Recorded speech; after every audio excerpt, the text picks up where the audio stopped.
संकल्प ब्रह्मविद्या निरूपण उपक्रम श्री दत्त मंदिर आरणी जिल्हा यवतमाळ या ठिकाणी संपन्न होत असलेल्या आजच्या या 8व्या सत्रामध्ये आपण आज दृष्टांत घेणार आहोत।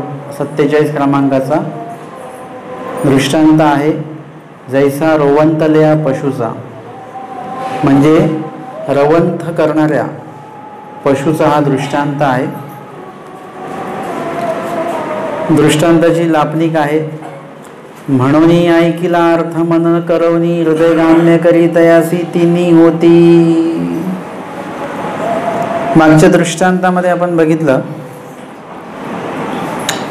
की जो परमेश्वराच्या ज्ञानाचा किंवा विधी योगाचा अव्हेर करून त्याचा स्वीकार करत नाही, अशा जीवाला परमेश्वर विशेषे उपेक्षिती। परंतु जर का सगळेजण याच प्रकारे आचरण करतात का? नाही, इथे सांगितलेलं आहे की एक जीव असाही असतो किंवा काही जीव असेही अधिकाराचे असतात की ऐकिला अर्थ मनन करोनी। ऐकिला म्हणजे शास्त्र निरूपणामध्ये जो अर्थ निरूपण केला गेला तो ऐकून त्याविषयी मनन करोनी हृदयगाम्य करी। आमच्या स्वामींनी सांगितलेलं आहे तो परमेश्वर काहीसे नाही भजावा पूजावा न लगे। ही लीळा वाचली कधी? नामाच्या दाढ्याची लीळा वाचली का? त्या लीळेमध्ये सगळं आहे। जे मी बोलतो की हे ना, ह्याची आवश्यकता नाही, त्याची आवश्यकता नाही, तर हे काही मी हवेत बोलत नाही, ती लीळाप्रमाणे आहे। आणि स्वामींनी स्वतः सांगितलेलं आहे की परमेश्वर काहीसे नाही भजावा पूजावा न लगे किंवा पूजावा भजावा न लगे, तो अंतर्गाम्य, म्हणजे त्या परमेश्वराला तुम्ही तुमच्या हृदयामध्ये साठवा वसवा। आपल्या हृदयाचं स्थान परमेश्वरासाठी द्या। आपण एरवी काय करत असतो, आपल्याकडे एखादा उपहार असेल, आपण त्याच्यासाठी आसन बनवतो, समोर गुलाल टाकतो आणि मग 5, 7, 8, 10 आरत्या म्हणून नंतर मग सगळं आटोपलं की ते गुलाल जो आहे तो वाकून आपण बघतो की या ठिकाणी परमेश्वराची पावलं उमटलेली आहेत का? परंतु असं काही नसतं बरं का। स्वामींच्या काळात गुलाल होता का? असेलही, पण मानवा पंथाच्या तत्वज्ञानात कुठेही गुलाल आलेला नाही। गुलाबी आलेला आहे, गुलाबी स्वीकारू शकता तुम्ही बरं का, काही जास्त खर्च येत नाही त्याला। परंतु गुलाल हा प्रकार मानवा पंथामध्ये कुठेच आलेला नाही। परंतु आपण त्याच्यामध्ये पावलं उमटलेली आपण बघतो, शोधतो, आणि काही लोकांना ती पावलं दिसतात बरं का। म्हणजे हे अजून एक आश्चर्य। आणि ते पाऊल केवढूच असतं, एवढूसच। आणि चक्रधर स्वामींची उंची किती आहे, किंवा 5ही अवतारांची उंची किती आहे? 5, 5.5 फुटाच्या हिशोबाने तरी पाऊल उमटलं पाहिजे की नाही?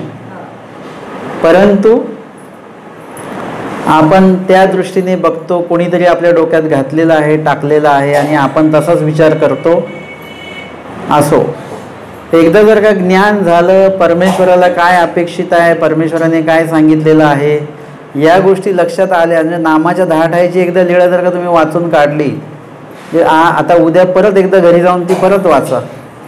त्याच्यात सांगितलंय की आचार्य म्हणतात की देवा, मला तुमच्या पूजनासाठी भजनासाठी माझ्याकडे काही द्रव्यच नाही आहे, मग मामी गोसावी ते कसं चिंतन करायचं? तर तुम्ही मला चिंतन विधी निरुपजोजी मामी गोसावी ते चिंतीन। त्यावर स्वामी म्हणतात की परमेश्वर काहीसे नाही भजावा पूजावा न लगे, तो अंतर्गाम्य। आता विषय चालू आहे आपला की आपण बघतो की आपण जे आसन मांडलेलं आहे त्या आसनावर स्वामी त्या गुलालावर पाय ठेवून श्रीचरण ठेवून तिथे गेलेले आहेत का? आता जर का गेलेले असतील, समजा पाऊल उमटलेलंच आहे आणि जरी स्वामी आलेले असतील अवसराला, तरी पण लक्षात घ्या स्वामी त्या आसनावर बसतायत हे सुद्धा अतिशय दुःखप्रद आहे बरं का. अतिशय दुःखमय आहे हे, की स्वामींसाठी आम्ही आमच्या हृदयाचं आसन तयार करून ठेवलेले, पण स्वामी कुठे येऊन बसतात? समोर जाऊन बसतात.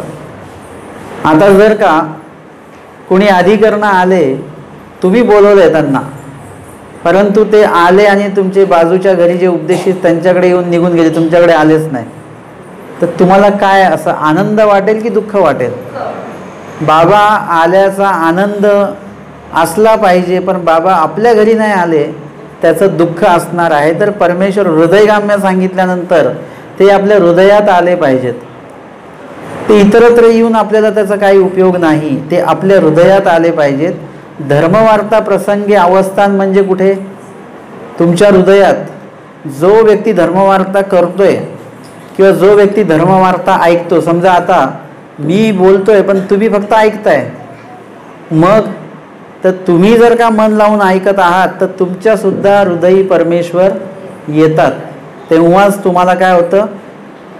खूप सात्विक वाटायला लागतं.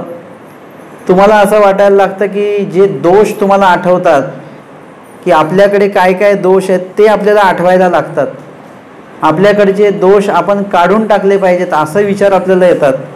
आपण उगाचच तमतम करतो, आपण उगाचच भांडतो, कुणाशी कुणालाही काही बोलतो, कुणाविषयी कुठल्याही निंदा करतो. हे सगळे जे विचार यायला लागतात म्हणजेच परमेश्वर त्या वेळामध्ये आपल्या हृदयामध्ये आहेत, कुठेतरी आलेले आहेत. पण ते तेवढाच कालावधीपुरता असतं. एखादी तुम्ही जर का लीळा वाचत असाल तर ते एका अशा विशिष्ट वाक्याला किंवा विशिष्ट शब्दालाच आपल्या डोळ्यातनं पाणी येतं, परंतु ते तेवढ्याच कालावधीपर्यंत असतं, 5-10 सेकंद किंवा 15 सेकंद. त्याच्यानंतर ते जे काही वातावरण आहे परत निवळत जातं आणि आपण परत नॉर्मल होतो. परंतु एखादं जर का त्या लीळाचरित्रातलं असं काही वाक्य वाचलं की आमचे स्वामी उत्तर दिशेला सोडून आम्हाला जाणार, हे असं वाचलं की रडायला येतं आपल्याला. पण थोडंसं पुढे गेलं, एक 15-20 सेकंद 30 सेकंदचा वेळ गेला की आपलं वातावरण परत जैसे ते आपण तसं होतं. म्हणजे तेवढ्या वेळापुरतं परमेश्वर येतात, तेवढ्या वेळापुरतं आपल्याला खूप चांगलं सात्विक वाटतं. हे काय आहे? परमेश्वर आपल्या हृदयात येतात. प्रत्येकाच्या हृदयात परमेश्वराचं अस्तित्व निर्माण होतं. तुम्ही जेव्हा जेव्हा एखादा विधी आचरण्याचा उल्लेख करता, एखादा विधी तुम्ही करता आणि तो विधी करताना परमेश्वराला आठवत मनापासनं, म्हणजे नुसतं प्रोसिजर नको आहे. आत्ता आपण एकमेकांना भेटतो आणि दंडवत करतो, हे फक्त काय आहे? औपचारिक आहे. आपण आवडीपूर्वक एकमेकांना दंडवत करत नाही. एक सवयीचा भाग झाला आहे आपला. 2 उपदेशी, 2 साधू, 2 किंवा वासनिक, 1 साधू हे दिसले की एक दंडवत करायचा. म्हणजे मी तुम्हाला सांगेन समजवून, तुम्हाला आता इथे आर्णीत राहणारे कितीतरी लोक तुम्हाला रोज भेटतात, तुम्हाला आनंद होतो का? परंतु उद्या जर का तुम्ही कुठेतरी विदेशात फिरायला गेले तिथे तुम्हाला आर्णीचा माणूस कोणी भेटला तर तुम्ही अरे आपल्या गावाचे आहेत बरं का, आपल्या गावाचे आहेत, म्हणजे इतका आनंद होईल. तो आनंद तुम्हाला प्रत्येक वेळी झाला पाहिजे. म्हणजे तुम्ही ज्यांना दंडवत करताय ते कोण आहेत? उपदेशी आहेत किंवा दीक्षित आहेत, साधू आहेत म्हणून तुम्ही त्यांना दंडवत करता. तर तुम्हाला त्यांना दंडवत करताना एक आनंद झाला पाहिजे की हे माझ्या स्वामींचे साधक आहेत, हे माझ्या स्वामींचे काही आचरक आहेत, हे परमेश्वर परायण आहेत हे, आणि म्हणून त्यांना तुम्ही जेव्हा आवडीपूर्वक दंडवत करता तेव्हा त्या दंडवताचा विशेष तुम्हाला फायदा होतो, लाभ होतो. एरवीच फक्त दंडवताला दंडवत चालू आहे तर काही उपयोग नाही. काही लोक आम्हाला दंडवत बाबा असंही म्हणतात, उपदेशी लोक, तोही एक दंडवत आहे. काही लोक एकदम ताठ याच्याने दंडवत करतात, तोही एक दंडवत आहे. काही लोक विनम्रतापूर्वक वाकून दंडवत करतात, तोही एक दंडवत आहे. दंडवताचे अनेक प्रकार आहे. लेखी कुठला लागेल तुम्हाला माहिती आहे. काही लोक म्हणतात दंडवत बाबा, आता दम देत आहेत की दंडवत करता हेच समजत नाही. म्हणजे हे काय आहे? ही विनम्रता नाही, याच्यामध्ये आवडी नाही आहे. तसं नाही पाहिजे. कुठलाही विधी करत असताना तुमच्या हृदयामध्ये परमेश्वर असल्याची जाणीव ठेवून तुम्ही तो विधी करा. इतकं सुंदरपणे तो चांगल्या प्रकारे तो विधी होईल. परमेश्वराला देवाला आठवत आठवत एखादा विधी करा, इतका सुंदर तो विधी होईल. तर हे काय आहे? हृदय गाम्य करणे. आणि आमचे स्वामी म्हणतात परमेश्वर काहीच आहे भजावा पुजावा न लगे. आपणच परमेश्वराचं भजन पूजन सुरू केलेलं आहे. आमके फुलं आण, फळं आण, अमकान तमकान, काय काय करतो आपण. आणि परमेश्वराचं पूजन केल्याचं आपण एक समाधान मानतो. वाचून तुम्हाला कुठलीच पोच पावती आलेली नाही आहे, तुमच्या मोबाईल मेसेज पण नाही आलेला की तुमचं पूजन स्वीकारलं गेलेलं आहे म्हणून. परंतु तरी पण आम्ही समाधानी का मानतो? आपण समाधान मानलं नाही पाहिजे. आपण देवाला विचारलं पाहिजे की आमचा विधी तुम्ही स्वीकारला की नाही स्वीकारला. काहीतरी पुरावा द्या आम्हाला. परमेश्वर पुरावा देतील तर आपलं पूजन स्वीकारलं गेलं आहे असं. ती म्हटले आम्ही रोज एवढ्या एवढ्या गाठी स्मरण करतो. तुम्ही स्मरण करता पण परमेश्वर ते स्वीकारतात की नाही याचं आपल्याला काहीतरी पोच पावती आली पाहिजे. आधीच्या काळामध्ये ते हे मनी ऑर्डर पाठवायचे, ती मनी ऑर्डर तिकडे पोचल्याची पोच पावती तुम्हाला इकडे मिळायची. आणि मग की हो आत्ताच्या काळात थोडासा बदल झालेला आहे, तिकडे मेसेज मिळाला की नाही ह्याचं सुद्धा आपल्याला इकडे बरोबर कळतं. मग आपण समजतो मेसेज मिळाला त्यांना. तसं आपण जे विधी करतो ते विधी आपल्यापर्यंत पोचतात का परत, की स्वीकारल्याचं काहीतरी तुमच्यापर्यंत पोच पावती येते का? जे आवडीपूर्वक विधी करणारे आहेत, जे ज्ञानपूर्वक जाणीवपूर्वक विधी करणारे आहेत त्या व्यक्तींना जाणवतं बरं का. कसं जाणवतं काय वगैरे ते नका विचारू. तुम्ही जेव्हा तशी क्रिया कराल तसं तेव्हा तुम्हाला पण जाणवेल की आपला विधी आपली क्रिया परमेश्वराने स्वीकारलेली आहे. अशी कुठेतरी एक जाणीव होते. आपण आपली करून नाही घ्यायची, ती आपोआप होत असते. आणि म्हणून आपण परमेश्वराचे विविध वस्तूंनी पूजन करण्याच्या मागे लागलेलो आहोत. पण आमचे स्वामी म्हणतात तो काहीसे नाही पुजावा भजावा न लगे. परमेश्वराचं पूजन बिजन करत बसावं लागत नाही आणि करायचंही नसतं.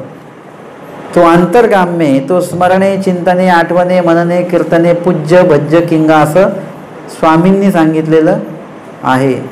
ती लिहा एकदा वाचा. कधी आपण जर का नामाचे 10 टाळे घेतले तर त्यावेळेस आपण विश्लेषणात्मक तो विधी जाणून घेऊ शकतो. आणि म्हणून परमेश्वराला जो हृदयामध्ये आपलं स्थान देतो, म्हणजे ज्याला वाटतं की आपल्या हृदयामध्ये परमेश्वराने यावं, आधी तुम्ही परमेश्वराला आपल्या हृदयात घ्यायचं आहे, मग परमेश्वर आपल्या स्वरूपात आपल्याला घेणार आहेत. परंतु त्यासाठी तुम्हाला पूर्णपणे स्वतःचं काय करावं लागेल? क्लिनिंग करावं लागेल. म्हणजे तुमच्या हृदयाचं पूर्ण शुद्धीकरण करावं लागेल. त्याशिवाय परमेश्वर आपल्या हृदयात येत नाहीत.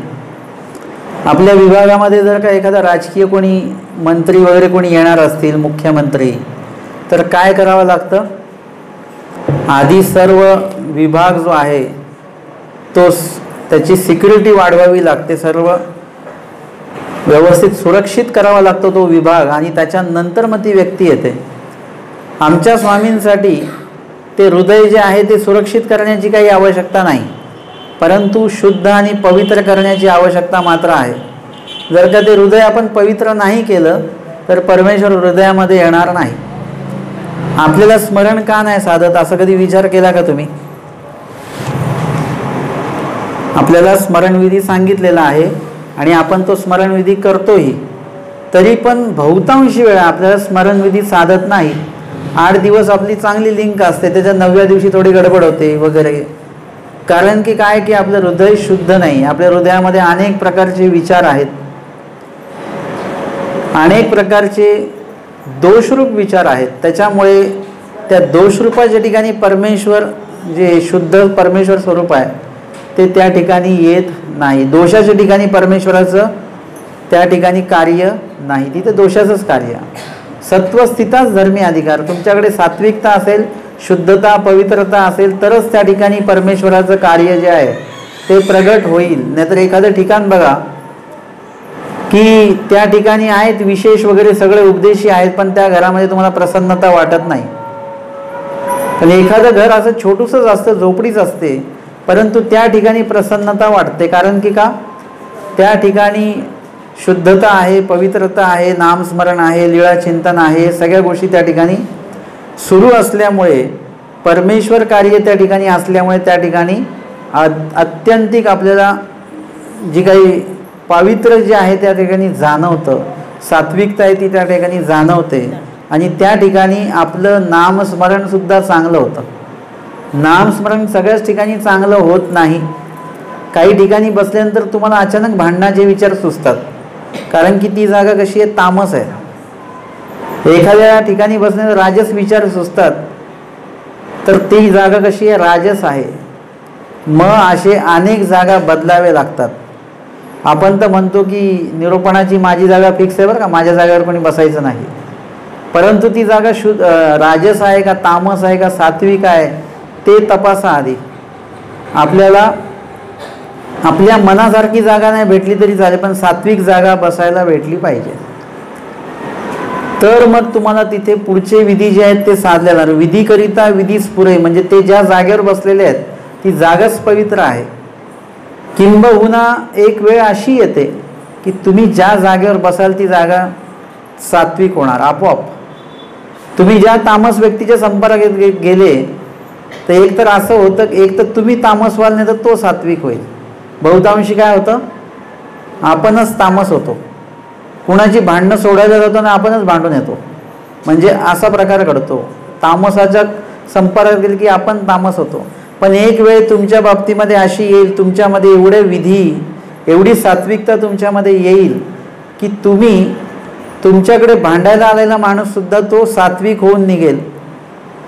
आमच्या स्वामींच्या दिशेने आलेला सुकर, वेरूळची लीळा, स्वामींनी पहिल्या कसा झाला, तो शांतच झाला, तामसपणा निघून गेला.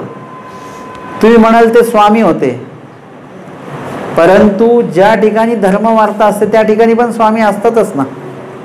मग त्या ठिकाणी सुद्धा तुम्ही एखाद्या वेळेस त्या व्यक्तीशी ईश्वर वचनोक्त जर का तुम्ही बोललात, सात्विकपणे, शांतपणे, पावित्र्य राखून तुमच्या शब्दांचं जर का तुम्ही बोललात, तर समोरचा माणूस कमीत कमी तुम्हाला शिव्या घालेल तुमच्या तोंडावर, पण तो तुमच्या तिकडे गेल्यानंतर तो माघारी थोडा तरी विचार करेल की आपण एवढं बोललो त्या माणसाला, तो माणूस एक शब्द वाईट नाही बोलला आपल्याला, तर तो काहीतरी विचार करेल. फक्त तो वैचारिक पातळीचा असला पाहिजे, नाही तर तो म्हणेल मी बोलायला सुरुवात केली, एक शब्द बाहेर नाही पडला त्याच्या तोंडून, शांत होता तो, माझ्यासमोर तो काय बोलू शकतो. अशाही डोक्याचे माणसं असतात.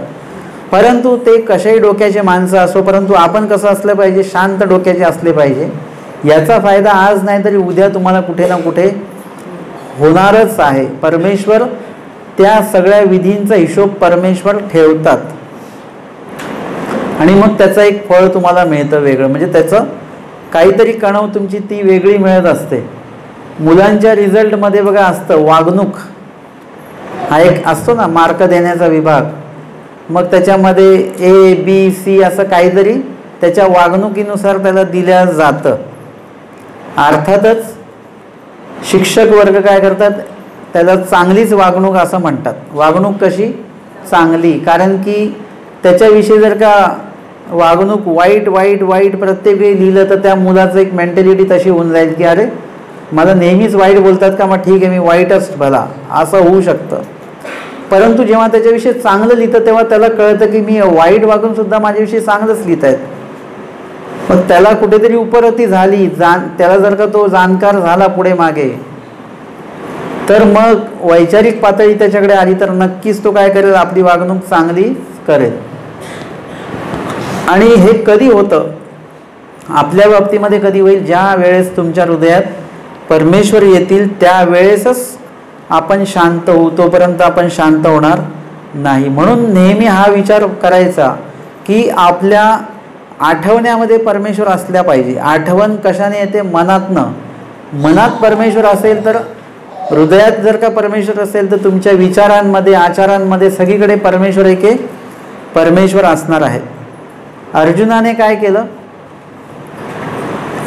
सारथी कोणाला केलं, कृष्ण महाराजांना केलं. का केलं असेल, कृष्ण महाराज म्हणजे यथार्थ ज्ञान, कृष्ण महाराज म्हणजे परमेश्वर, कृष्ण महाराज म्हणजे फक्त भले करणारं, कृष्ण महाराज म्हणजे वाईट घडू न देणारे, असं सगळं व्यक्तिमत्व जे काय असेल परमेश्वरच आहेत ते.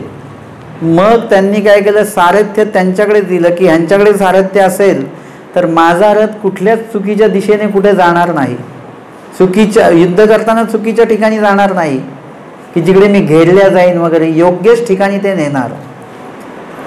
आपल्याला असं वाटतं की अर्जुनाने जो घोड्यांचा रथ होता तो कृष्ण महाराजांकडे दिला, त्याचं सारथी कृष्ण महाराजांना बनवलं असं आपल्याला वाटतं बरं का आत्ता पण. परंतु अर्जुनाने ते घोड्यांच्या रथाचं सारथी नाही बनवलं, त्यांनी आपल्या जीवनाचं जे काही रथ आहे त्याचं सारथी कृष्ण महाराजांना बनवलं. ते कुठल्या ह्याच्यामध्ये झालं, एरवी तर आधी त्यांनी खरोखरच घोड्याच्याच रथाचं सारथी केलं त्यांना. परंतु जसं जसं निरूपण होत गेलं, ज्ञान पातळी वाढली अर्जुन देवाची. स्वामी म्हणतात, अर्जुन देव सकळ सामुग्री या सामुग्रीवंत एक वांचून, फक्त ब्रह्मविद्या नव्हती. सगळीकडे हेच आहे, सगळं काय आहे पण फक्त काय कमी आहे, आमच्याकडे बाबा सगळं आहे फक्त ब्रह्मविद्याच नाही. ब्रह्मविद्या जर का असेल त्यावेळेस तुम्हाला कशाचीच गरज भासणार नाही. तुमच्याकडे सगळं असून सुद्धा तरी तुम्हाला ज्ञानाची गरज भासते. ब्रह्मविद्या इतकी परिपूर्ण आहे की एकदा तुमच्याकडे ती आली की तुम्हाला काहीच नकोसं वाटतं, सगळं नको नको बोलता तुम्ही. आता तुम्हाला अनुभव असेलच आता की साधू मंडळी जेवायला आले की तुम्ही वाढता ते काय म्हणतात, नको बस, नको नको नको म्हणतात. ते एक ज्ञान एकदा आल्यानंतर तुमची आसक्ती आहे ती इतर गोष्टींपासून निघत जाते. म्हणजे आधी तुम्ही सगळे लोक चॉकलेटसाठी रडलेले असाल लहानपणी तुमच्या एकदम, आता तुम्ही रडताय का? आता तुमच्याकडे पैसे असतात, सगळे असतात, पाहिजे ती चॉकलेट तुम्ही घेऊ शकता. पण आता तुम्हाला कोणी चॉकलेट दिली तरी पण तुम्ही काय करता, तुम्ही बघता की कोण लहान मुलगा आलाय का, आहे का, मग तुम्ही तुमच्याकडचं चॉकलेट तुम्ही खातच नाही. कारण ती आसक्ती निघून गेलेली आहे. ती आसक्ती वेगळी होती, ही आसक्ती वेगळी आहे. म्हणजे ही अनासक्ती झालेली आहे. म्हणजे ही पातळी आपल्यामध्ये आली पाहिजे. आणि ब्रह्मविद्या एकदा जर का हृदयामध्ये आली की मग सगळ्या गोष्टी पवित्र होतात. आणि पवित्र झाल्यानंतर मग त्या ठिकाणी परमेश्वराचं अधिष्ठान जे आहे ते येतं. एकदा परमेश्वराचं अधिष्ठान आलं की तुमच्या जीवनाचा रथ कधीच चुकीच्या ठिकाणी जाणार नाही. जे पण कार्य घडेल ते तुम्ही ठरवलेलं नसतं बरं का. तुम्ही ठरवलेलं नसतं आम्हाला कसा विधी करायचा आहे काय, परंतु होऊन जातो बरोबर. तुम्ही अपेक्षित असतो की 10%च विधी करायचं, परमेश्वर 100% विधी करून घेतात. आणि तुम्हाला स्वतःला लक्षात राहत नाही, येत नाही की कसं काय झालं पार, हे तर आपण करू शकत नव्हतो. म्हणजे ते परमेश्वराचं साह्य आहे. परमेश्वर जे आहेत आपल्या जीवनाचे सारथी आहेत. मग ते जर का आपल्या जीवनाचे सारथी असतील तर तुमच्या मनात कधीच वाईट विचार, वाईट उल्लेख, वाईट वाचिक आणि वाईट कायिक म्हणजे शारीरिक कार्य तुमच्याकडनं होणार नाही. हे लक्षात घेतलं पाहिजे.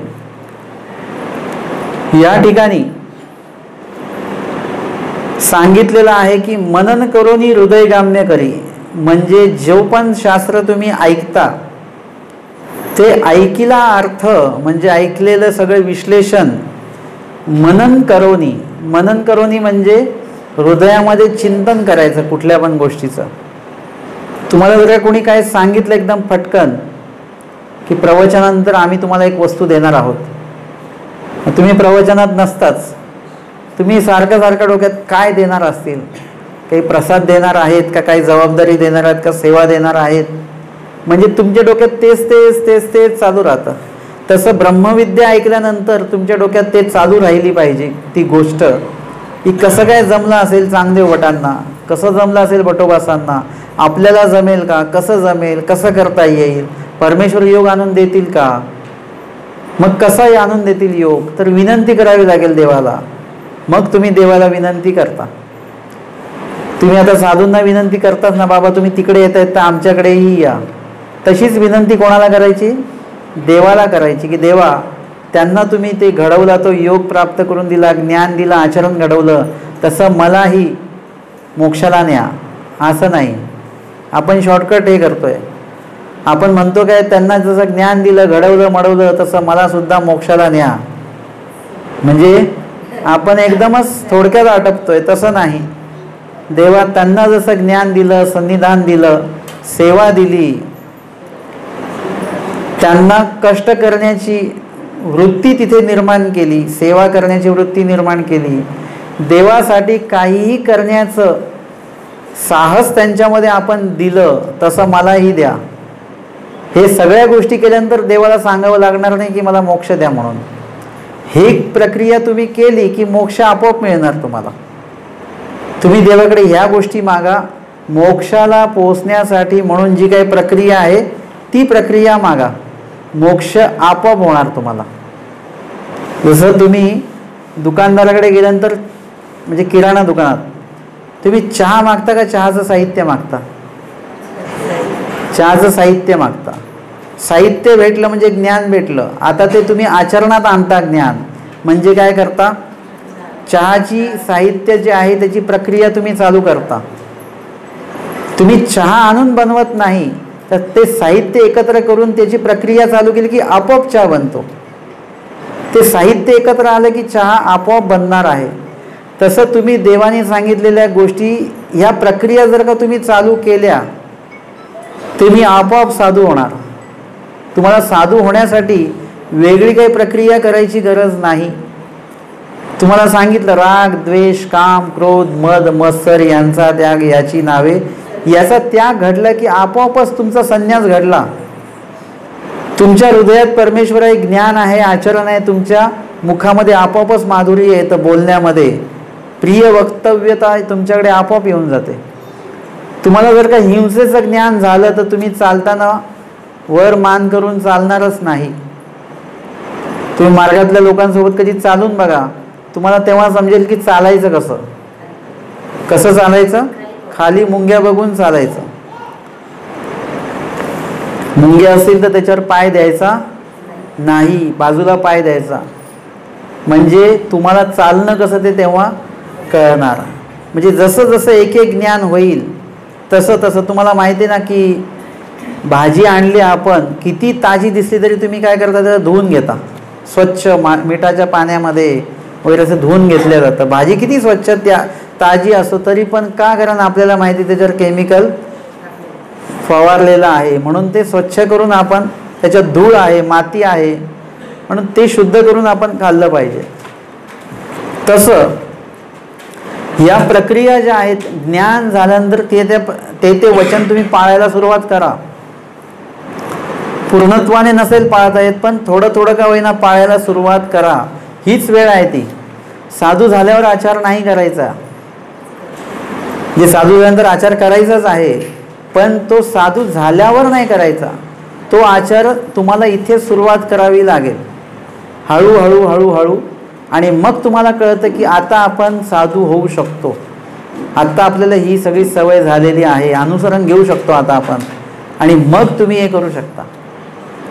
ते माझ्या बाबतीमध्ये असं होतं की माझ्या सोबतचे किंवा माझ्या नंतर आलेले सगळ्या लोकांच्या दीक्षा होत होत्या, तर मी मात्र काही दीक्षा घेत नव्हतो. माझं असं होतं की सगळे म्हणायचे, अरे तुमची दीक्षा कधी होणार, तुमची दीक्षा कधी होणार. म्हटलं माझं तर अध्ययन झालेलं आहे, आता फक्त माझ्या हृदयातनं एकदा आलं पाहिजे असं. आणि जसं जसं अभ्यास पूर्ण होत गेला तसं तसं लक्षात आलं. म्हणजे माझा असा एक प्रकार आहे की पूर्ण गोष्ट लक्षात आली, ती पटली की नंतर मग ती स्वीकारायची. म्हणजे त्याचा दोष आपण दुसऱ्याला कधी देत नाही. मी जे अनुसरण घेतलेले ते मी माझ्या मर्जीने आणि माझ्या निर्णयाने आणि माझ्या आवडीने ते मी घेतले. कोणीतरी सांगितलं म्हणून मी घेतलं नाही आहे. आणि मला तसं पाहिजे होतं की कोणीतरी सांगावं आणि मी घ्यावं, असं मला घ्यायचंच नव्हतं अनुसरण.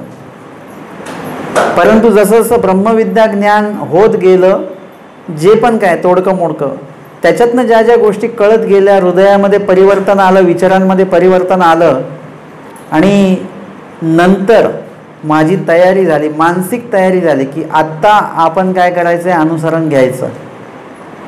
त्यानंतर नुकताच मी भालोदला आलो. भालोदकर बाबांनी कधीच माझ्याकडे दीक्षेचा विषय काढलेला नव्हता, पण त्यावेळेस आलो, माझी मानसिक तयारी झालेली होती. बघा परमेश्वर कसं स्वीकारतात, म्हणजे माझा हा स्वतःचा अनुभव आहे. कधीच बाबांनी विषयच नाही काढला अनुसरणाच्या माझ्या.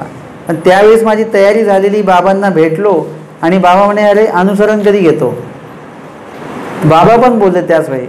म्हटलं बाबा माझी तयारी आहे, कधी केव्हा कुठे तुम्ही मला सांगा, त्यावेळेस तुम्ही म्हणाल तेव्हा. म्हणजे हे काय आहे. त्याच्यानंतर प्रायश्चित आज आपलं होणार आहे. माझ्या दीक्षेचं प्रायश्चित झालं सकाळी 9ला. परंतु प्रायश्चित करताना थोडंसं एक होतं की म्हणजे मी सांगितलं ना, थोडं माझ्या मनातनं ते जर का गोष्ट आली, माझ्याच काय तुमच्या मनातनं ती गोष्ट आली ना एकदा, की मग ती गोष्ट एकदम सुंदर होते. प्रायश्चिताचे माझे पहिले 2 दंडवत तर मला काहीच वाटलं नाही, कोरडेच दंड घातले मी. ते सांगतायत मी म्हणतोय बस. परंतु 3ऱ्या दंडवतानंतर मग प्रायश्चित माझ्यामध्ये संचरलं आणि त्याच्यानंतर मग म्हणजे मी ते प्रायश्चित जसं पाहिजे तसं माझ्याकडनं ते देवाने घडवून घेतलं. म्हणजे ती गोष्ट कशी आहे, तुमच्या हृदयात आली पाहिजे. अनुसरण तुमच्या एकदा हृदयात आलं पाहिजे आणि मग तुम्ही घ्याल. ते गुलाबी किंवा काळे किंवा सफेद किंवा साधुवेश तुम्ही नाही घेणार, ते खऱ्या अर्थाने तुम्ही तो संन्यास घेणार. तुमच्या हृदयात एकदा जर का आलं, मग तुम्ही फक्त तुमची माळा नाही फिरणार. तुमचं काय होईल, त्यावेळेस तुमचं खऱ्या अर्थाने नामस्मरण त्यावेळेस होणार. लीळा चिंतन त्याच वेळी होणार, ज्यावेळी परमेश्वर हृदयामध्ये येणार. त्यांना आणा, बोलवा परमेश्वराला. त्यानंतर तुमचं नामस्मरण, त्यानंतर तुमचं लीळा चिंतन आणि त्याचं समाधान, त्याचा लाभ तो काहीतरी वेगळा असणार आहे. म्हणून मला माझ्या प्रायश्चिताचे पहिले 2 दंडवत लक्षात नाही आहेत, पण पुढचे 3 दंडवत माझ्या लक्षात आहेत. कारण की त्यावेळेस खरोखरच तशा प्रकारचंच प्रायश्चित झालेलं होतं. म्हणजे आपल्याला आपली क्रिया कळली पाहिजे की आपण जे करतोय ते बरोबर करतो आहोत का. मामाजींनी आम्हाला उदाहरण दिलं, आमच्या गुरुजींनी, की तुम्ही ज्या रस्त्याने चाललेत त्या रस्त्याने जात असताना घाण वास येत असेल तर समजायचं की आपण कचरा कुंडीच्या दिशेने निघालेलो आहोत. पण जर का आपण चाललेलो ते ठिकाण जर का सुगंधित हवा तिकडून येत असेल तर काय समजायचं, आपण नक्कीच बगीच्याकडे चाललो, फुलांकडे आपण चाललेलो आहोत. फक्त फुलं तोडायची नाहीत ती. तर अशा प्रकारे आपला प्रवास आपल्याला कळला पाहिजे. आणि हा कधी कळतो, जोपर्यंत परमेश्वर तुमच्या हृदयात येणार नाही तोपर्यंत तुम्हाला कळणार नाही. बघा असं असतं ना की एकदम 1, 2, 3 महिन्याचं जरी बालक असेल, त्याला बोलता बिलता का नाहीत, पण त्याची भाषा आईला कळते ना. आणि आईची भाषा, तो एरवी दुसऱ्या कोणाकडे गेला की तो रडतो, पण आईकडे आला की तो, आईची भाषा पण त्याला कळते आणि त्याची भाषा आईला कळते. हे घेवाणदेवाण होते. तसं परमेश्वर जेव्हा हृदयात येतात तेव्हा परमेश्वराचं म्हणणं आपल्याला कळतं. आपल्या अडचणी परमेश्वराला पण कळतात. एरवी परमेश्वराला सगळं माहितीच आहे, परंतु आपला अनधिकार वगैरे हे सगळ्या गोष्टी परमेश्वरालाही माहिती आहेत. तर परमेश्वर त्या पद्धतीने तुमचा तो अनधिकारही नसतात, अडथळेही नसतात आणि तुम्हाला योग्य करतात सुद्धा. म्हणून एकच गोष्ट करा, खूप काही गोष्टी करण्यापेक्षा आपल्या जीवनाचा रथ परमेश्वराच्या हातामध्ये देऊन टाका. जे होईल ते होईल. आता मी हे सगळं करत असताना काही अडचणी मला पण येतात, म्हणजे वेगळ्या ह्याच्यामध्ये समजा अशा कधी कधी काही अडचणी येतात आणि मग कोणीतरी काहीतरी उपाय सांगतात, तेव्हा मी देवाला सांगतो की देवा तुम्हाला जे करायचं ते करा. खूप खूप तर काय होणार आहे, आपला मृत्यू होणार आहे. एकदा तुम्ही शेवट काय होणार आहे ते एकदा नक्की ठरवा. त्याच्यापेक्षा काही तर वाईट होऊ शकत नाही, त्याच्यापेक्षा कमीच आपलं वाईट होणार आहे. किंबहुना देव वाईट होऊ देणार नाही, किंवा आपण जे जोडलंय, आपण जे भोगायचं ते होणारच आहे. पण ते भोगत असताना देवाला सांगायचं देवा तुम्हाला काय करायचं ते करा.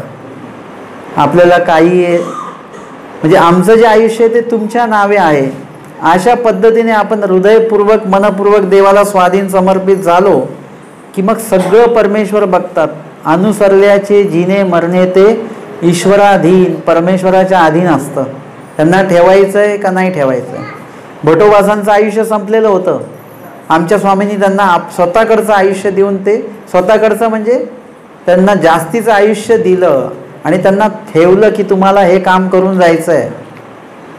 एखाद्या वेळेस असंही असतं की देवाला वाटतं की नको याला जास्त ठेवायला, लवकर घेऊन जाऊया. तो मृत्यू नसतो, तो परमेश्वराचं सन्निधान असतं. ते मृत्यूच्या माध्यमात नव्हतं. आपण सगळे रडतो, परंतु वास्तविक ती व्यक्ती ईश्वराच्या सन्निधानात जाते, जर का ती व्यक्ती तशी असेल तर. म्हणजे आपल्याला ईश्वराला हृदयात ठेवण्याचे कितीतरी मोठे फायदे आपल्याला बघायला मिळतात. या संदर्भातली पूर्वार्ध 215 क्रमांकाची लीळा आहे. चांगदेव भटा स्मरण विधान कथन. परमेश्वर पुरुनी आल्या, चांगदेव भट गावा गेले नाही ती. वृद्धपुरून आल्यानंतर चांगदेव भट हे काही गावाला गेले नाही, म्हणजे घरी गेले नाहीत. मग महाजनी गोसाव्या ते विनविले, जी चांगोसी बहुत दिस झाले, याची माता खंती करीत असे जी. कोणीतरी निरोप आला बळेग्रामहून किंवा चांगदेव भट जे आहेत ते खूपच दिवसापासून आई वडिलांकडे नाहीत, स्वतःच्या घरी नाही आहेत. त्यांची आई खंती करते, म्हणजे आई चिंतेमध्ये आहे, काळजीमध्ये आहे, थोडी वैतागलेली आहे की पोरगा कुठे गेला, काय गेला, आणि म्हणून अशी अस्वस्थता त्यांच्या घरामध्ये आहे.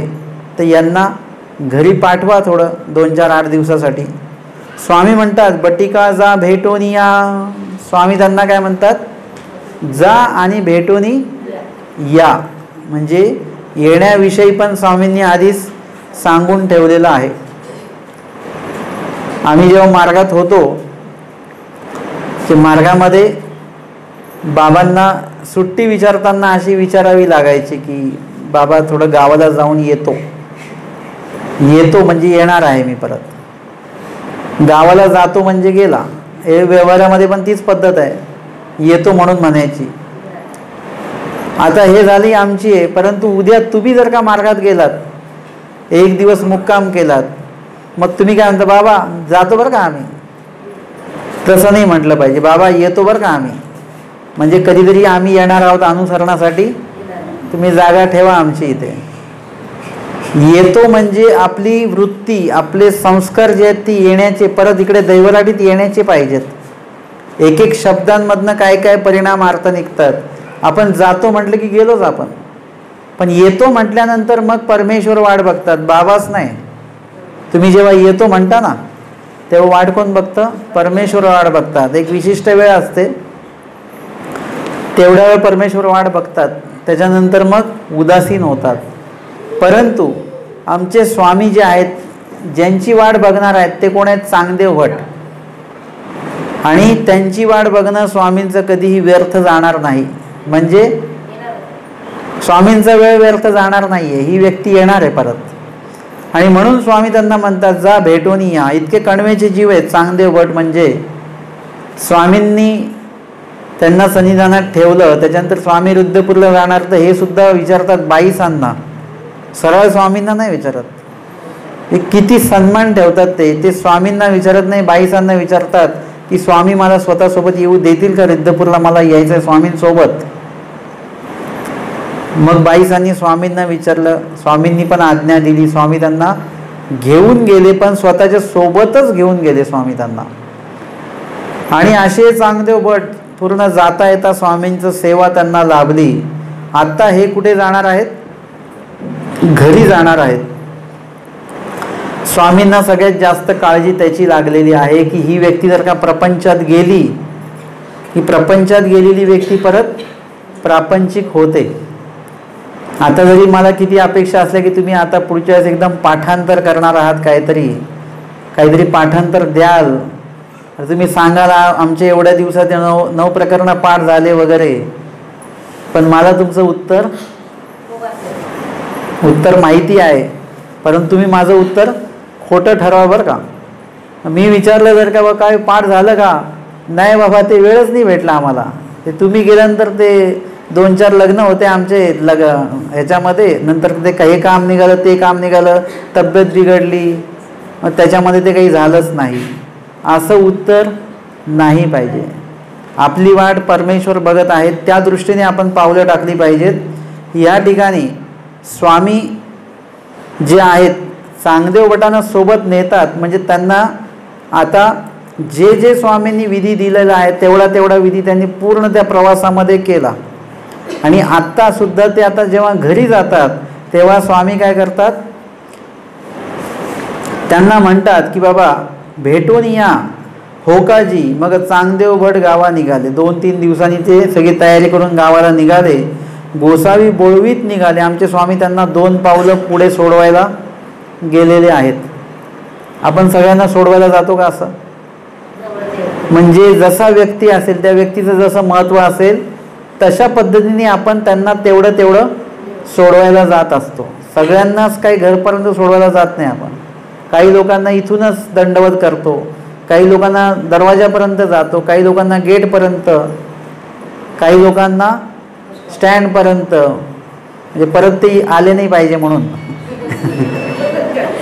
असं पण असतं. प्रत्येकाच्या हिशोबाने आपण त्यांना तिथपर्यंत सोडवायला जात असतो. चांगदेव भट हे स्वामींसाठी महत्त्वाचे आहेत.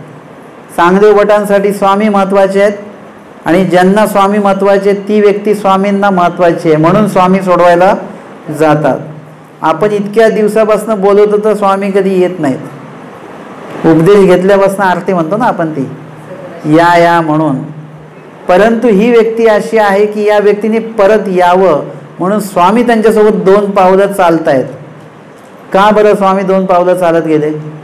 कारण की स्वामींसोबत श्रीप्रभूंच्या भेटीसाठी येण्यासाठी एक खेळण्याचं वय असलेला एक मुलगा, ज्यांनी प्रपंचात लक्ष घालावं, तिकडच्या याच्यामध्ये त्यांनी मग्न राहावं, अशा वयामध्ये एक मुलगा स्वामींसोबत श्रीप्रभूंच्या भेटीसाठी कितीतरी पावलं चाललेलं आहे. स्वामींना ही पावलं खूप अपेक्षित आहेत बरं का, की त्या दिशेने पावलं पडली पाहिजेत. देवाला खूप आवडतं की कोणीतरी म्हटलं, आपण कालच्या लिळात घेतला ढकले चांगदेव भट म्हणतात की आम्ही दत्तात्रय प्रभूंच्या भेटीला जाणार. आमच्या स्वामींना आनंद होतो की चला तिकडे चालले त्यांची पावलं, खूप चांगली गोष्ट आहे. ते म्हणतात की म्हणजे आमचे स्वामी म्हणतात की रिद्धपूरला जाताना पाऊला गोमटे, प्रत्येक पावलाला गोमटे, फक्त त्या पद्धतीने तुमचा प्रवास झाला पाहिजे. या ठिकाणी चांगदेव भट कितीतरी पावलं चाललेत स्वामींसोबत, स्वामींसाठी, स्वामींच्या सेवेत, सगळं. आता या ठिकाणी ते जेव्हा चाललेत तेव्हा स्वामी सुद्धा त्यांच्यासोबत काही पावलं चालतात. का चालतात? कारण की ही जी पावलं चाललेली आहेत, चांगदेव भटांची जी पावलं आहेत ती प्रपंचाकडे जाणारी पावलं नाही आहेत. प्रपंचाकडे जावीत अशी ती पावलं नाहीत आणि ती तशी पावलं होऊ पण नाहीत. म्हणून स्वामी काय करतात, त्या पावलांची जे काही अस्तित्व आहे ते कर्मराटीत न ठेवता ते दैवराटीतच राहावं. कर्मराटीत राहताना सुद्धा दैवराटीत ते अस्तित्व राहिलं पाहिजे. आता कुठे चालले ते कर्मराटीत, परंतु त्यांचं अस्तित्व दैवराटीमध्येच राहिलं पाहिजे. यासाठी आमचे स्वामी काय करतात, त्यांची पावलं नाही बदलत,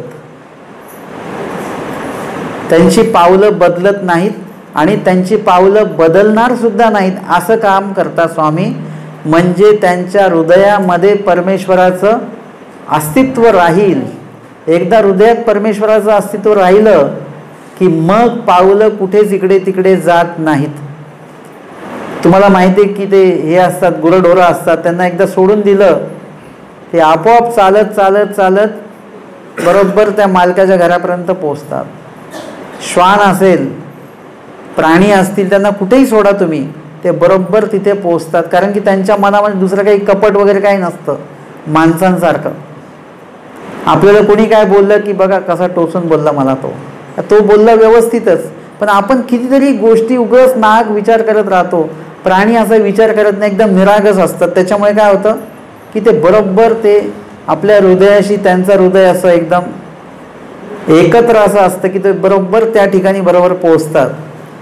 आपण तर 2 वर्षांनी जर का परत आलो त्या ठिकाणी तरी आपल्याला घर सापडत नाही. आपण 2 वर्ष झाली काही लक्षातच नाही आहे. परंतु जर का तुमच्या हृदयामध्ये सगळं ते समाविष्ट असेल तर तुम्ही कुठलाच रस्ता आणि कधीच विसरत नाही आहे, लक्षात ठेवा. म्हणून चांगदेव भटांच्या मनामध्ये आमच्या स्वामींनी काय केलेलं आहे की नामस्मरणाचा विधी दिलेला आहे त्यांना. म्हणजे काय केलं, हातामध्ये काठी नाही दिली बरं का, त्यांच्या मनामध्ये नाम दिलेलं आहे. मणी दिलेले नाहीत, नाम दिलेलं आहे की एकदा जर का तुम्ही हृदयपूर्वक परमेश्वराला आठवायला लागलात की मग ह्या व्यक्तीची पावलं कुठेही जाणार नाहीत. आमचे स्वामी काय करतात, त्यांच्या खांद्यावर हात टाकतात आणि पुढे चालत असताना स्वामी म्हणतात, बटिका येथून तुम्ही श्रीप्रभूच्या ठाया गेले ती, या सवे श्रीप्रभूची ठावणी, या सवे सांगा ते आले ती. म्हणजे तुम्ही आमच्यासोबत श्रीप्रभूंच्या भेटीला गेलात, आमच्यासोबत परत श्रीप्रभूंच्या भेट घेऊन आमच्यासोबतच तुम्ही इथपर्यंत आलात.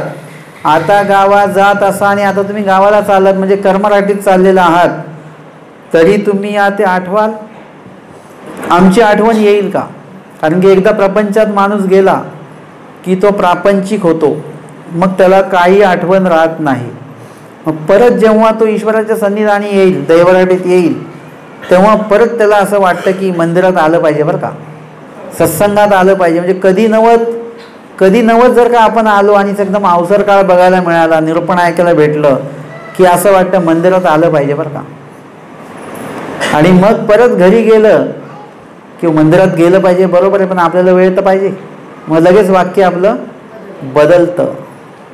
मंदिरात गेलं पाहिजे खरं आहे, हे वाक्य पण नंतर निघून जातं. अहो वेळच नाही आहे मला, हे वाक्य परत तिथे येऊन जातं. म्हणजे कसा बदल होत जातो.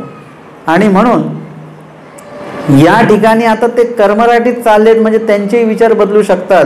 म्हणून स्वामी म्हणतात, तुम्हाला आमची आठवण येईल का? चांगदेव भट म्हणतात, तरी काही जी हो येणारच. स्वामी म्हणतात, बटिका या ते आठवी जे हो, आमची आठवण काढा बरं का. हे परमेश्वराला किती आनंद वाटतो एखाद्या जीवाला सांगताना की तो जीव त्या योग्यतेचा आहे. आणि म्हणून स्वामी त्यांना सांगतात. अर्थात सगळ्याच जीवांना स्वामींनी सांगितलेलं आहे, पण देवाला असं वाटतं की सगळ्यांनी माझी आठवण काढावी. आणि किती आठवण काढावी? स्वामी म्हणतात, 10-20 वेळा तरी आठवी जे हो. दिवसभरामध्ये आमची 10-20 वेळा तरी आमची आठवण काढा बरं का तुम्ही. मोकळं सांगणं चालू आहे स्वामींचं, काही असं काटेकोर काही नाही आहे. मोकळं जेवढं आठवता येतं तेवढं. आपल्याला असं बंधन आहे की ऑक्सिजन किती घ्यायचं दिवसभरामध्ये, जेवढं ऑक्सिजन घेता येईल तेवढंच चांगलं. शहरातल्या लोकांना शहरात भूक लागत नाही बरं का. गावाकडे आली की त्यांना भूक लागते, कारण गावाकडे ऑक्सिजन जास्त मिळतो. जेवढं जास्त ऑक्सिजन मिळेल तेवढं तुमची तब्येत चांगली राहील. तर त्याला काही प्रमाण नाही आहे. माणसाने किती चांगलं राहावं त्याला काही प्रमाण आहे का? खूप खूप चांगलं राहावं.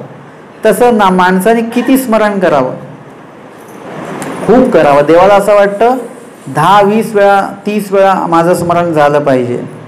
परंतु मग परमेश्वराला वाटतं की 10-20 वेळा जर का खूप वाटलं या जीवाला, तर मग आपण असं करूया, 10-20 वेळा नाही, 10-20 वेळ नाही तरी 7-5 वेळ आठवी जे. 7-5 वेळा तरी तुम्ही आठवा बरं का.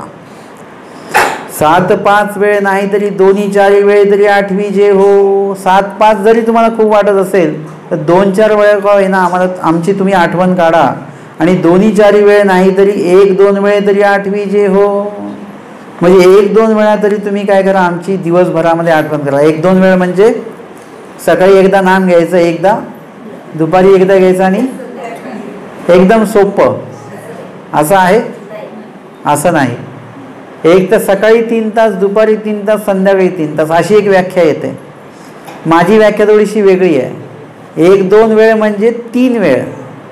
3 वेळ मिळून म्हणजे 3 वेळ कुठले? सकाळ, दुपार आणि संध्याकाळ, रात्र जी आहे ती 3 वेळ देवाला आठवायचं. या 3 वेळ म्हणजे 3 काळ मिळून काय होतं? 24 तास होतात. म्हणजे किती वेळ देवाला आठवायचं आहे? 24 तास देवाला आठवायचं आहे. तुम्ही सकाळी उठलात पासून जे देव आठवण्याचा विधी आहे तुमचा, तर तो आठवणं चालूच आहे. सकाळी 11 वाजेपर्यंत सकाळ आहे, नंतर मग 12 पासून दुपार, दुपारी तर जास्त देवाला आठवायचं आहे, तामस काळ आहे. आणि सायंकाळ जर का झाली तर सायंकालीन पूजा अवसरच आठवणं सुरू होणार तुम्हाला. सायंकालीन पूजा अवसर, त्याच्यानंतर विशेष वंदनामध्ये लीळा आठवणार तुम्ही. त्याच्यानंतर जेवताना पण देव आठवणार तुम्ही. म्हणजे कुठलं वचन आहे त्याच्यासाठी? तुम्हा शयनासनी भोजनी परमेश्वर वा किंगा. म्हणजे जेवताना पण देव आठवणार. तर जेवताना देव आठवल्यानंतर जेवल्यानंतर सुद्धा देव आठवायचा आहे. त्यानंतर झोपताना सुद्धा गाठी करत करतच झोपायचं आहे. निद्रा स्मरणी म्हणजे स्मरण करत असताना काय व्हायचं, लयांगता व्हावे, म्हणजे निद्रेमध्ये तुम्ही लीन होत राहा.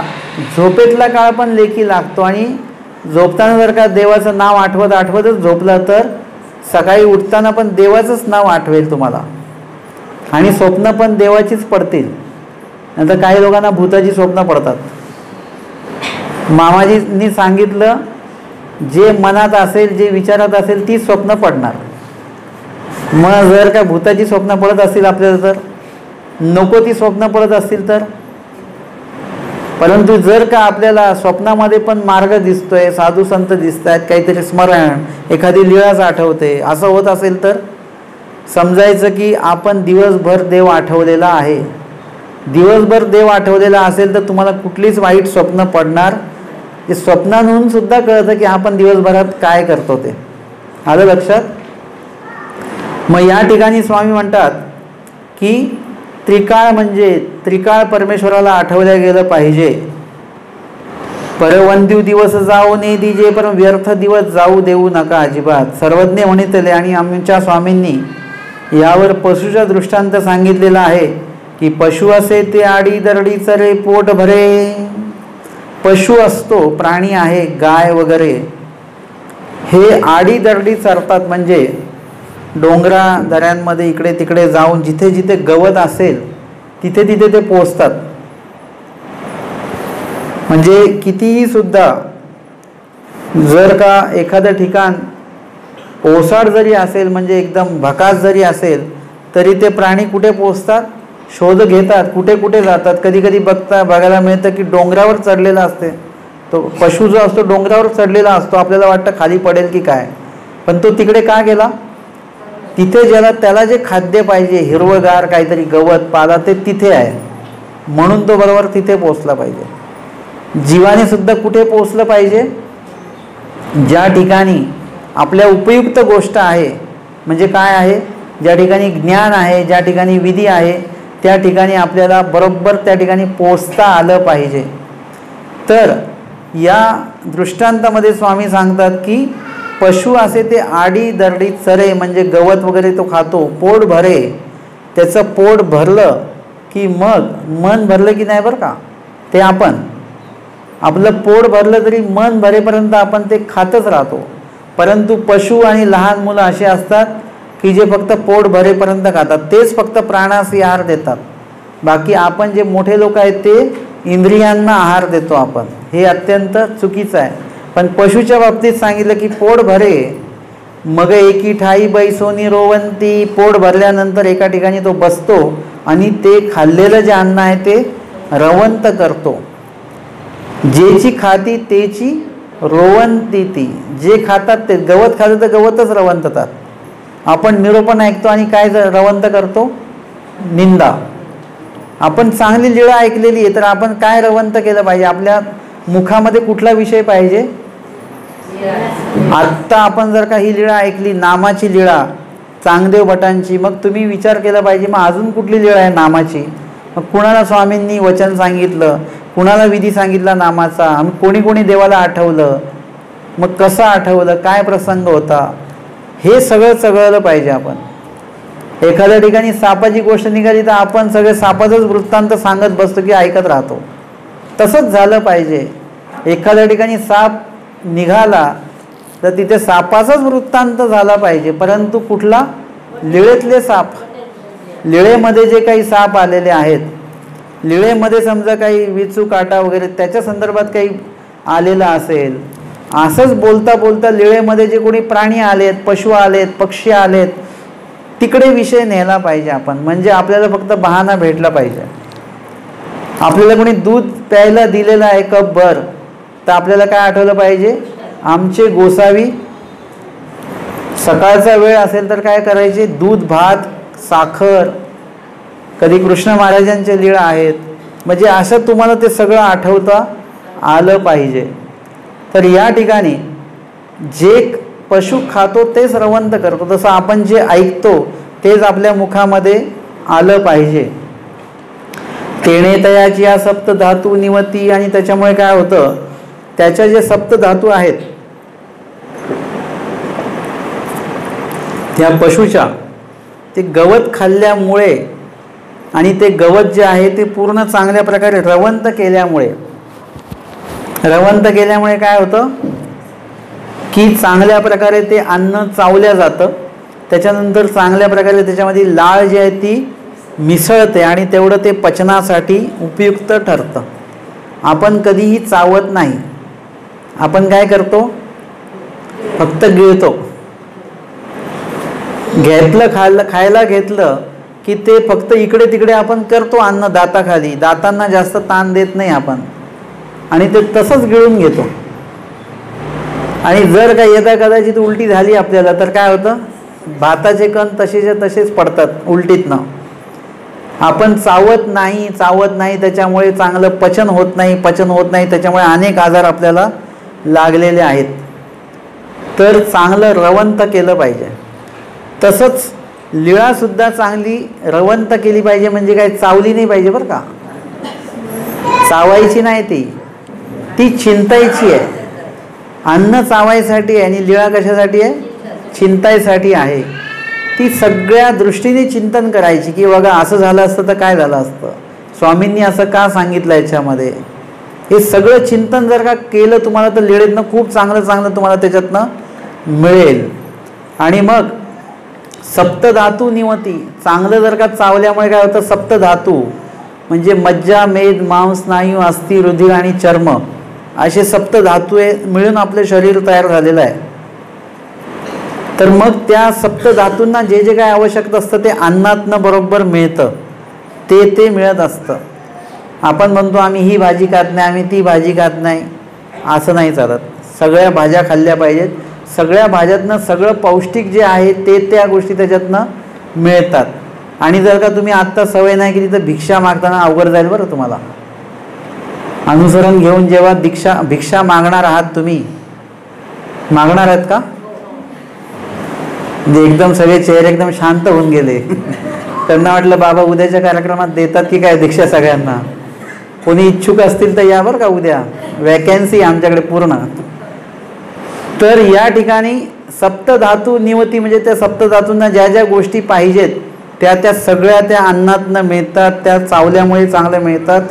तुष्टी होते म्हणजे संतुष्टता होते, आणि पुष्टी होय म्हणजे देहिक पुष्टता होते, बळ होतं म्हणजे ताकद येते. असं अन्नच खायचं आहे, परंतु ते चांगल्या प्रकारे चांगल्या पद्धतीने चावून वगैरे त्याला वेळ देऊन आपण खात असू तर त्याच्यातनं चांगलं पौष्टिक मिळतं.